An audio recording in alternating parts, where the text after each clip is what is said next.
বুয়েটে আসা সুতোর একটি বেসিক ম্যাথ কি দেখো, যে মানুষের হার্ট প্রত্যেক বিটে 10 সেন্টিমিটার পালক চাপে 75 সিসি রক্ত সঞ্চালন করে।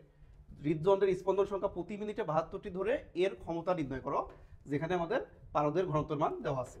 তাহলে আমাদের আগে বেসিকটা বুঝি আমরা কি, যে আমাদের হৃৎপিণ্ডের কাজকে আমরা জানি। হৃৎপিণ্ডে কি আসে?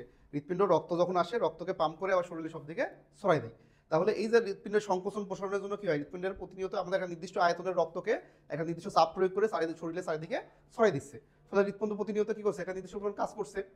তাহলে এই কাজের মান যদি থাকে, তাহলে প্রতি কাজের হারকে আমরা কি বলি, ক্ষমতা। এবং এই কারণে আমাদের কি বলছে, হৃৎপিণ্ডের ক্ষমতাটাই নির্ণয় করতে বলছে। তাহলে দেখো যে অঙ্ক পড়ে মনে হচ্ছে যে আমাদের কোন অধ্যায়ের অঙ্ক বা কি অঙ্ক কোনোদিন দেখি নাই এমন একটা ভাব, কিন্তু দেখো আমরা যদি প্রসেস অনুযায়ী আগাই আমাদের বেসিক দিয়ে, তাহলে কত সহজ একটা দারুণ ম্যাথ, যেটা অলরেডি বইটা একবার আসছে। ঠিক আছে, তো দেখো যে আমাদের বলছে কি হৃৎপিণ্ডের ক্ষমতা বের করতে হবে। তাহলে নর্মালি আসো আমরা কি জানি যে ক্ষমতা পি ইজ ইকাল টু, ক্ষমতা সূত্র আমরা কি জানি, যে কোনো যন্ত্র হোক কোনো ব্যক্তি হোক যে পরিমাণ কাজ করে, কাজ করার হার, তাহলে ক্ষমতা সমান আমরা কি ডিরেক্ট ডাব্লিউ বাই টি। ওকে, তাহলে আমাদের এখানে দেখো প্রতি মিনিটে, সো টাইমের মানটা আগে থেকে বলা আছে, টাইম নিয়ে কোনো কনফিউশন নাই। এখন দরকার কৃত কাজ ডাব্লিউ। তাহলে হৃৎপিণ্ড কি করতেছে, রক্তকে একটা নির্দিষ্ট চাপে একটা নির্দিষ্ট আয়তনের রক্তকে কি করছে আমাদের শরীরে ছড়াই দিচ্ছে, পাম্প করতেছে এক কথায়। তাহলে কোনো বস্তু যদি একটা নির্দিষ্ট চাপে কোনো কিছু আয়তন পরিবর্তন হয়, তখন আমাদের তার কৃত কাজ কত হয়। তাহলে চাপ আর আয়তনের পরিবর্তন যখন থাকে, তখন আমরা কৃত কাজ কি জানি, পি ইন্টু ডিভি বা ডেল ভি, যাই হোক। তাহলে পি ইন্টু ডিভি, যেটা থার্মোডাইনামিক্সে তোমরা পড়ে থাকবে। তারপরে আমাদের হচ্ছে গ্যাসের অধ্যায়, আদর্শ গ্যাসের অধ্যায়ে আমরা এই সূত্র মাঝে মাঝে কাজে লাগে। ঠিক আছে, তাহলে নর্মাল বল দ্বারা যখন আমরা স্মরণ ঘটে, তখন কৃত কাজ হয় বল তো স্মরণ। আর যখন ক্ষমতা আমাদের হচ্ছে চাপ প্রয়োগ করে কোনো বস্তুর আয়তন পরিবর্তন হয়, তখন কাজের মান হয় পি ইন্টু ডিভি। এখন পি ইন্টু ডিভি যে কাজ, এটা কিসের জন্য, এটা শুধুমাত্র একবার পাম্প করার জন্য। একবার পাম্প করতে হলে পি ইন্টু ডিভি পরিমাণ কাজ হবে। কিন্তু এখানে আমরা হৃৎপিণ্ড পাম্প করতেছে কতবার, 72 বার, 72। তাহলে এখানে আমরা যদি হৃৎপিণ্ডের মোট কাজ বের করি, তাহলে কি করতে হবে, এটাকে অবশ্যই 72 দিয়ে গুণ করে দিতে হবে। তাহলে আমরা হৃৎপিণ্ডের মোট কাজ পেয়ে যাবো।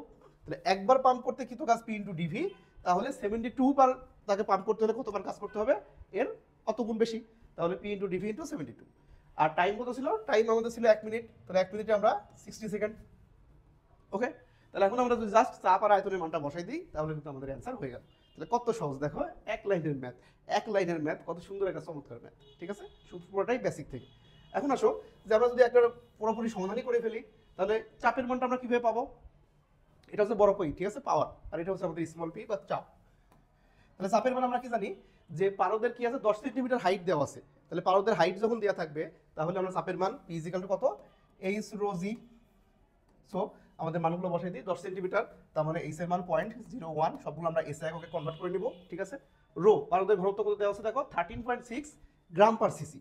তাহলে এটা কি এককে, গ্রাম পার সিসি, কিন্তু আমাদের ঘনত্ব লাগবে কি, কেজি পার মিটার কিউবে। তাহলে এটাকে এই 13.6কে আমরা কি করব, কেজি পার মিটার কিউব বানানোর জন্য, যে কেজি বানানোর জন্য আমরা কি করব, 1000 দিয়ে ভাগ দিব। ঠিক আছে, ঠিক তেমনি পার সিসি থেকে যখন আমরা পার মিটার কিউবে যাব, তখন 10⁶ দিয়ে গুণ দিতে হবে। তার মানে ওভারঅল মানটা থাকছে কত, যে আমাদের মানটা পাচ্ছি আমরা 13.6 ইন্টু 10⁻³ ঠিক আছে, 1000 আর 10⁻6 কাটাকাটি করলে 10⁻³ থাকছে। এবং জি এর মান আমরা স্বাভাবিকভাবে 9.8 ধরে নিব। তাহলে জি এর মান স্বাভাবিক 9.8। তাহলে আসি যে চাপের মানটা কত হচ্ছে, আমরা দেখি যে চাপের মান আমরা এখানে যদি ক্যালকুলেশন করে ফেলি। ওকে, তোমাদের সাথে দেখা যাক, 0.1 ইন্টু 13.6 ইন্টু 3 ইন্টু জি এর মান 9.8 বসাই দাও, কত আসছে 13328।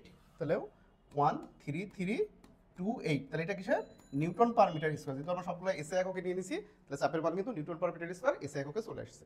এখন আসি ডিভি। তাহলে ডিভির মান কত, আয়তনের পরিবর্তন। তাহলে ডিভির মান কি বলা আছে দেখো এখানে, 75 সিসি। তাহলে সিসি মানে সেন্টিমিটার কিউব থেকে আমরা কি করতে হবে, মিটার কিউবে যেতে হবে। তাহলে 75 সিসিকে আমরা কি লিখতে পারবো, 75 ইন্টু 10⁻⁶ মিটার কিউব। সো আমাদের ডিভির মানও পেয়ে গেছি, জাস্ট ইনপুট করে দাও। আসো আমরা বসাই দিই, 13328 into 75 into 10⁻⁻⁶ into 72 divided by 60। So final answer কি আসে যদি আমরা দেখি, যে ফাইনাল অ্যান্সারটা আমরা এখানে করি তোমাদের সাথে।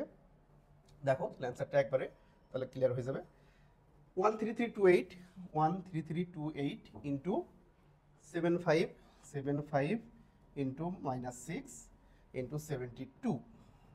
ঠিক আছে, 13328 75 ইন্টু 10⁻⁶ 72/60।